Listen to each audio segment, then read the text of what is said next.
Hello guys! Namalingki ako.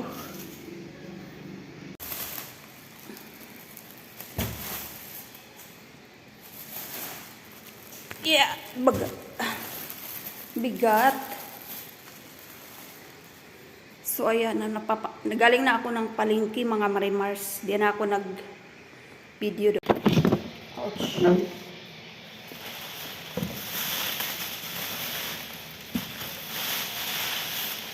Ayan, nakarating na tayo ng palengke. So, ito. Bumili ako ng isda at saka karning manok. Pang po. Tagal-tagal ulit akong pupunta ng groceries at palengke. Yung grocery at saka palengke kasi lang. Yung isda ko. Alumahan. Saka yung manok.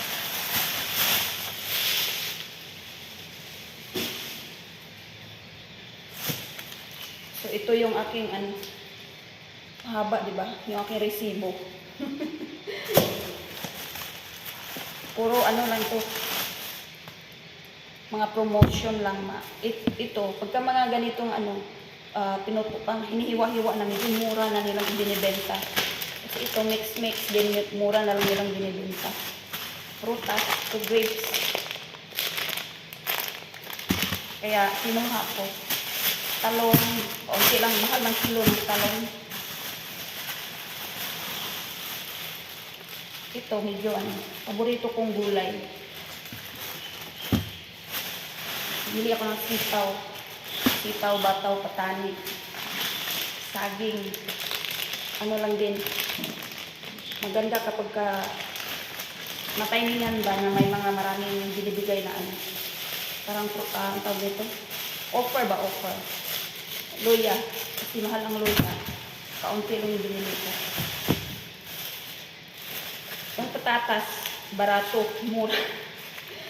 Bumili ako ng medyo marami-rami. Kasi kakainin ko siya, ilalaga. Ito din, kamatis, mura. Basta mura. Damihan ko ng bili. Mura lang. Kaya, medyo marami yung tingnan, pero ang nabayad ko dito wala pang $100. Wala pang 100 Malaysian dollar.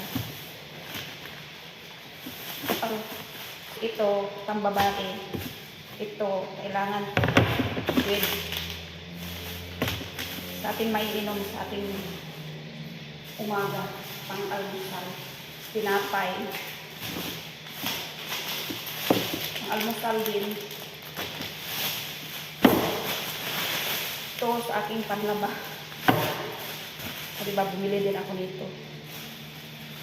Yogurt. Sibuyas. Mura din ang sibuyas. Wala pang $1. Wala pang Malaysian dollar. $1 Malaysian dollar. Wala pa po. Kaya nakamura-mura ako ngayon. Ito, mahal ang gata dito. Maliit lang yung kinuha. Mahal ang gata. Gata ng nyog.